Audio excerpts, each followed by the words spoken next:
He built a company worth $12 billion. He commanded boardrooms with a single glance. But on this cold morning, dressed in torn fatigues and worn boots, he stood outside the gates of his old military base and watched as the men he once served beside walked past him without a second look. What happened in the next 10 minutes would break him open in a way that decades of success never could. His name was Marcus Webb. 30 years ago he wore a uniform and carried a rifle through places most people only saw on the news. He served 4 tours with the 3rd Ranger Battalion. He earned a Silver Star for pulling 2 wounded soldiers out of an ambush while under fire. When he finally came home, he traded his boots for a business suit and built a logistics empire that now stretched across 40 countries. But success had never quieted the part of him that still woke up at 3 in the morning, still heard the echoes of gunfire in quiet rooms, still remembered the names of men who did not make it home. Every year on the anniversary of the ambush that earned him his medal, Marcus did something nobody in his company knew about. He disappeared.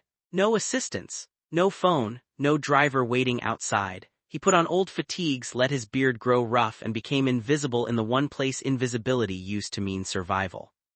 This year he decided to go further. He wanted to see, with his own eyes, how his old battalion treated a veteran who looked like he had fallen through the cracks. He wanted to know if the values he swore an oath to still lived in the newest generation of soldiers wearing the same patch he once wore.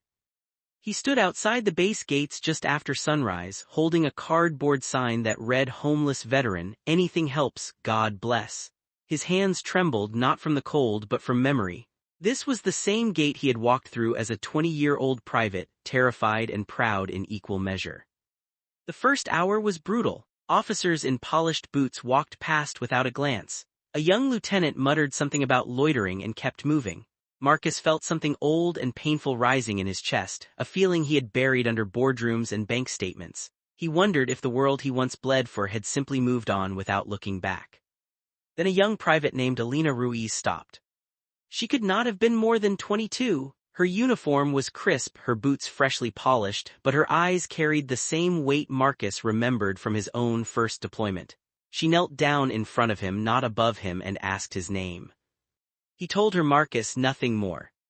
She did not offer pity. She offered coffee from her own thermos and asked what unit he served with. When he mentioned the 3rd Ranger Battalion, her posture changed. She told him her grandfather served in the same battalion decades earlier and never stopped talking about the brotherhood that saved his life. For the first time in years, Marcus felt something crack open inside his chest. Not the wound of an old ambush, but something warmer breaking through.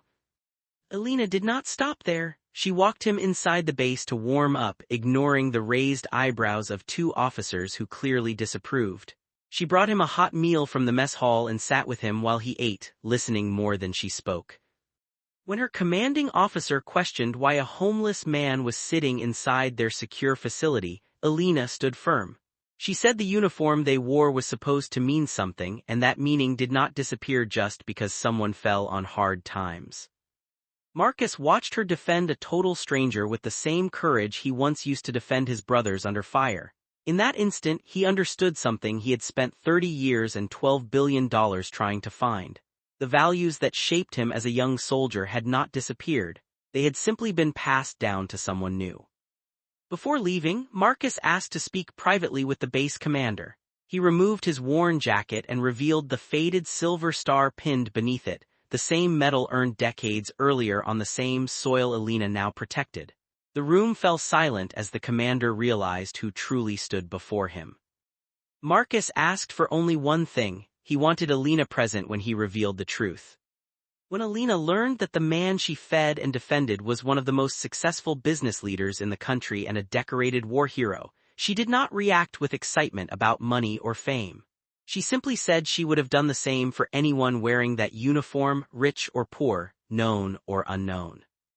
That single sentence stayed with Marcus long after he left the base. He later established a scholarship in Elena's name to support the education of soldiers' children, but more than that, he made a quiet promise to himself. He would spend the rest of his life reminding people that true honor is never about how much you have.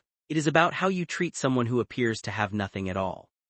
Sometimes the greatest tests in life do not come from battlefields or boardrooms. They come from a stranger in torn boots standing outside a gate, waiting to see if the world still remembers what it means to serve one another. If this story moved you, take a moment to like this video and share it with someone who needs a reminder that kindness still exists. Subscribe to Soul Relief Stories for more powerful true-to-life inspired tales of courage, humility, and quiet heroism. Drop a comment below and tell us what honor means to you.